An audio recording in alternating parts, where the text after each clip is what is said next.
Hey guys, this is Allie, and we are at Jacksonville Repticon right now, and I'm over at MKS Reptiles, and they're going to tell us a little bit about what they do. So here is Nick, and he is one of the owners of the company. He's going to tell you a little bit about what's going on. Yeah, so here at NKS Reptiles, we do primarily education. We deal with a lot of mainly for the Florida education and the wildlife, going between different, what we can actually do to help the towards ecology, as well as let people learn different things about the animals that they might not see. Here at NKS Reptiles, we usually have about a half a dozen reptiles that we bring out to the shows just to allow people to see how big they get, the demeanors, things like that, as well as we try to bring something different each day. So if you come on a Saturdays or you come on the Sunday, you're actually going to see different animals. And then other than that, we do a little bit of breeding just to offset some of our costs for our Boy Scouts, Girl Scouts, and Cub Scouts that we do education for, that we do for free. And then here in the Jacksonville area at least. And then, yeah, so we do a little bit of breeding that offsets that, and that's where we do a lot of our stuff. So you guys actually then, with everything that you're doing, the stuff that you're breeding, majority of it actually goes then to conservation efforts to go ahead and provide education to the community and introduce kids to reptiles, I'm assuming is what you do. Yep, 100%. The every little dime goes really back into it. Honestly, we've kept it a for-profit LLC only for the reasonings for like laziness, really. So I would love to say that it would be otherwise, but it's just it's a lot more paperwork, complicated to go to the 501c3 route, and sometimes it's just easier to do it this way. And we can still find great homes for fostered ones that come in, either people that just need help getting either a new snakes, whether they're buying here from us or from other vendors. We love just giving them information and getting them, on that direction to where the kids are actually happy and enjoying and actually taking care of their animals, as well as that all the animals for the future hopefully are getting in that as well.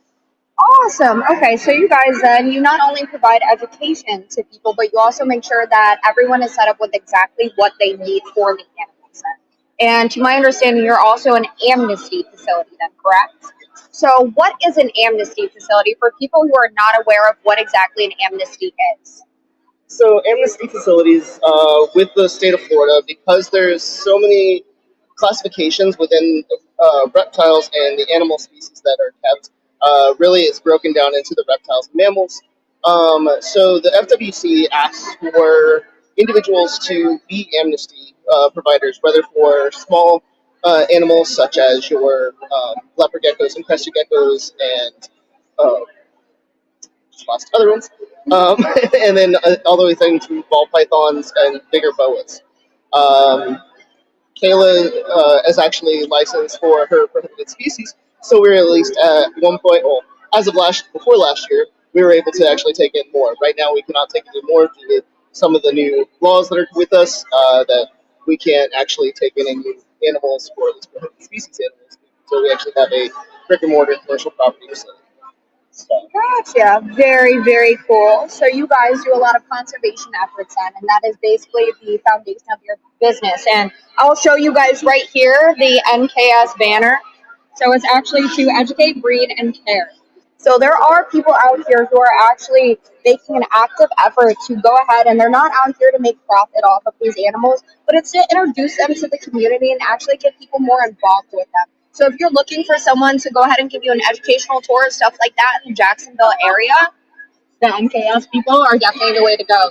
Nick and Kayla are definitely your people. All right. Thank you, Nick. Thank you. All right, so we're going to go walk around now. It's not a super, super busy show today at all by any means. Jacksonville's a smaller venue, but there is some cool stuff. So we're going to come over here. I was told to come over to this table. I heard they got some pretty cool stuff over here. Hey, guys. So I'm Allie. I'm doing a little bit of filming right now for the Repticon website, and I wanted to ask you guys about what you have here, the different products and stuff like that. So I design and make and print pet supplies for my tarantulas and scorpions. My main staple product is called the Pet Viewer. So it has a heated lid via USB-C. Oh, It's magnetic, so this is all exterior mounted. nice. And on the inside, I have resizing inserts. So over the course of your pet's lifetime, as it gets older, you pull them out Oh, wow. until they're an adult. So the idea is that this can be a little home for your pet for its entire life. So it's an upgradable home kit, basically. Yes. Yeah. Nice. So, This is what it looks like into the tank. so you can actually insert these into a tank then to allow for a bigger environment. Yeah. Nice. That's correct. So, if you don't mind me asking, because I've never seen anything like this before. I've seen a lot of 3D printing and stuff like that with the little shelves. You know, I've seen a couple of them where they take and add them to the plastic containers, but I've never seen anything like this. So what inspired you to go ahead and create this? Well, the pet viewer idea I actually came up with when I was a kid, and I just had no means of actually creating it. Okay. So 6 months ago, I decided to try to start actually making it. Initially, I started off with just clay. I put together just with clay, and I heated it up in my oven. Didn't work very well.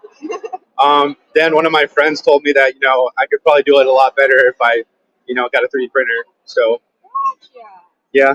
So how long have you been doing this? Well, for that specific product, that's been over the last 6.5 months. Okay. A lot of other stuff here is a lot quicker, so pretty recent. Okay. So people, basically, if you're looking for something, are these more economical too than your standard? Would you say like upgrading your enclosure size to size to size? Is it something that provides people a nice economical upgrade so they don't have to worry about their animals? I think so. Over the course of their animal's lifetime, I think it's a great option. Okay. Now, how much would something, let's say, like this little one right here, what would this cost? This is $85. Okay. I sell them on Etsy. And with that, you can choose what color you want for the inside. Okay, so they're customizable then with their colors and the. Yeah. And you said they have heated features too, correct? Yes. So So the lid is actually Mylar insulated. So Okay. when this is heated, the interior, the surface that's actually facing the glass, is 20 degrees warmer than the outside. Oh wow! So it really just beams the heat right into your tank. Nice. One of the things that I specifically designed was I wanted to establish a heat gradient within the pet bureau itself. So closer to the glass, it's 90 degrees Fahrenheit, and then it drops off to the high 70s in the back end of the pet bureau itself, and that's over a Very 30-minute cool. duration. So there's actually a true temperature gradient, and these are designed to hold the temperature gradient in Yes. order for your animal to be housed properly without overheating, or you having to worry about the different thermostats and everything like that. Yeah, it doesn't produce a lot of heat, so because of that, it's a lot safer. Awesome. Very, very cool. And what is your company's name? It's called Nephew Technologies LLC. I'm the owner and operator. I do everything myself. Okay.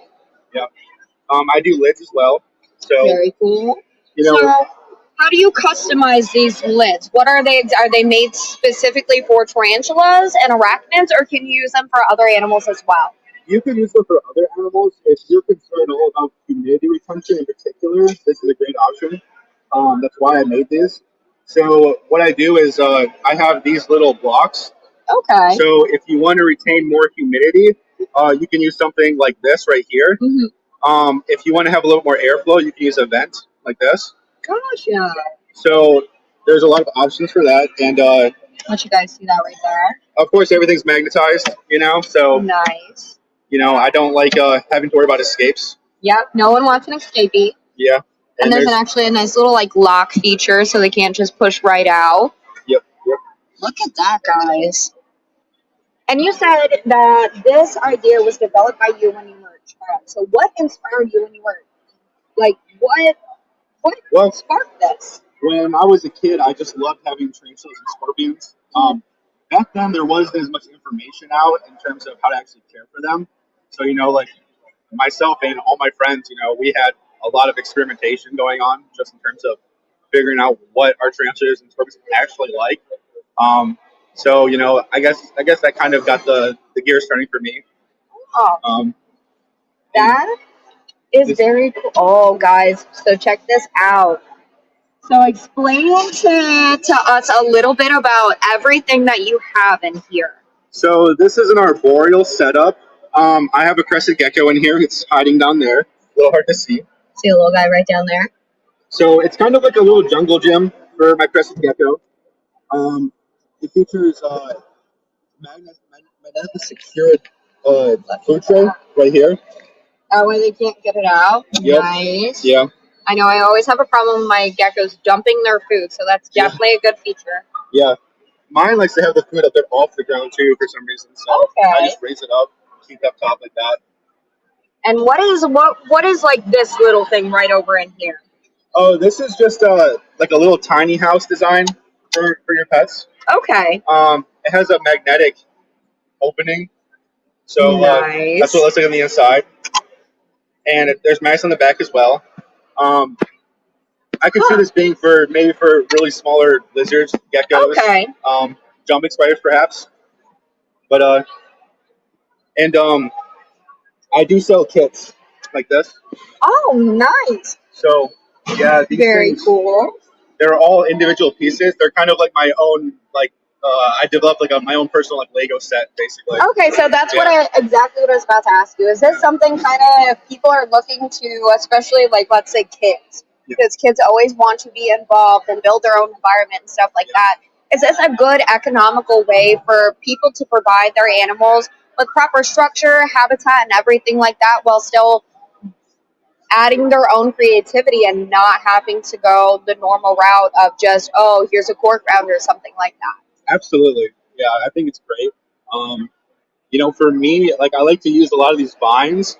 I've had so much trouble just controlling the vines and keeping them in a place that I want them. So that was a big consideration for these. Also, the plastics I use, it's called PETG. Okay. It's a food grade plastic. Not to say that the printing process is food grade. It's not food grade. But it has non-stick properties, so it's very easy to clean. And it has higher UV resistance. So it's not going to bleach out and stuff like that, or seep into the environment in any way. Yeah, it should hold up a lot better than more commonly used materials. Awesome. So now, do you do any custom building or anything like that? Do you take requests? Do you have a website available for people who are interested? I have a website. I'm currently building the back end of it, so it's just a front-facing website at this point. But if you contact me by email, I'd be happy to build custom things for really anyone. All right. Well, thank you for your time. I'm going to go ahead and show them your sign right here. Guys, if you want to go ahead and get in contact with these wonderful people right here, this is their information. It's going to be Nephew Technologies, LLC, and these are the different products that they offer, and they also offer custom stuff. So go ahead and reach out via, you said, just go ahead and reach out on the website? Yeah, just email me at neptutechnologies@gmail.com. So it's going to be neptutechnologies@gmail.com. Yeah. All right. Thank you guys so much. Thank you. Have a good day. So we will find our way around. We're getting close to the end of the show now, so I don't have too much longer to strain. But we're going to come over here to a local table now. So this store that I'm about to show you guys is local to Jacksonville. They have some pretty cool stuff too. So there's not many places you can go and actually see truly exotic mammals as well as reptiles. So I'm going to just give you guys a little preview of some of the stuff that they got here. We'll start nothing super crazy, but got some geckos and stuff here.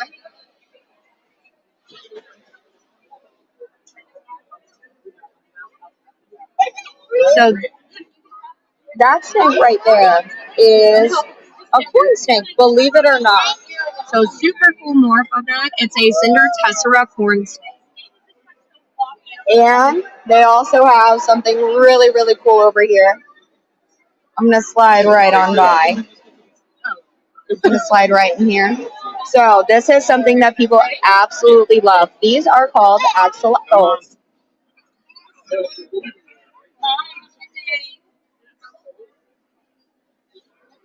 So these... No, you're all good. So I'm actually going to ask you guys, if you're cool with it, a couple of questions about these guys. So they're a really popular pet in the pet trade. They're super, super cute. I wanted to know if you guys could give me some super cool facts about these and what make them so unique and special. Sure. So a couple things about them that's really cool is they will regenerate limbs. So sometimes they fight as adolescents when they're all grouped together, but their limbs will regrow. Another cool thing about them.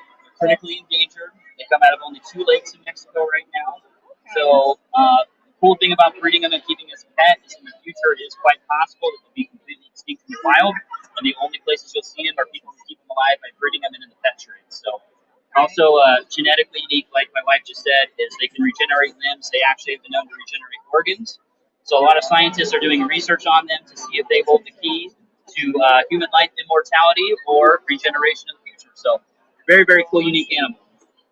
Yeah, so these little guys, now, since they are such a mystery and they are something that scientists and stuff like that are looking at, where do these guys come from exactly? So Mexico. So they come out of only 2 lakes in Mexico, and that's the only spot in the world. So a lot of people confuse axolotls with mud puppies and stuff like that, but axolotl itself is a specific type of water salamander. So they only come out of Mexico in 2 separate lakes.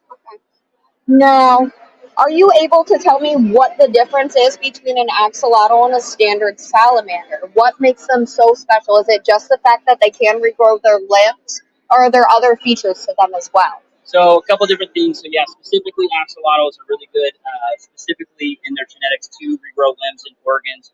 Other animals share that similarity, but what's cool about an axolotl is a salamander will go through a life cycle of being born fry, and then it'll be born with gills, live in the water, and then it will metamorphosize to move onto land. The axolotl never gets to that point unless you force it, which is actually not good for the animal. But these will be a fully aquatic water salamander as long as they live. So,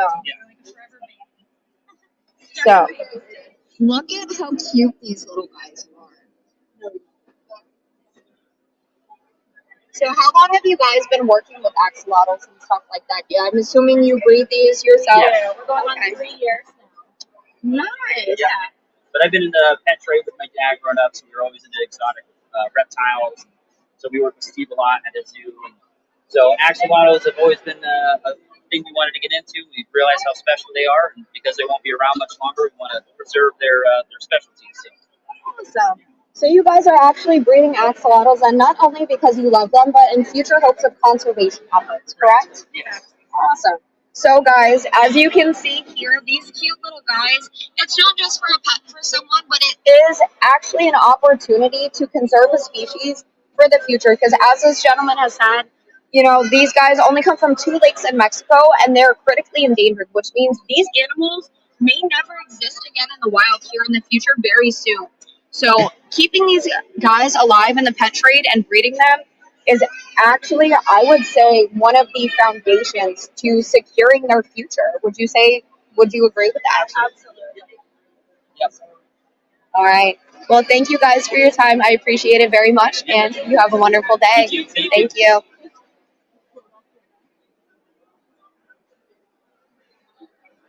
All right, guys. I have a couple of chats here. Move the camera down. I think I'm about to log off here because gotta pack up. See you in the show. Bye, guys. We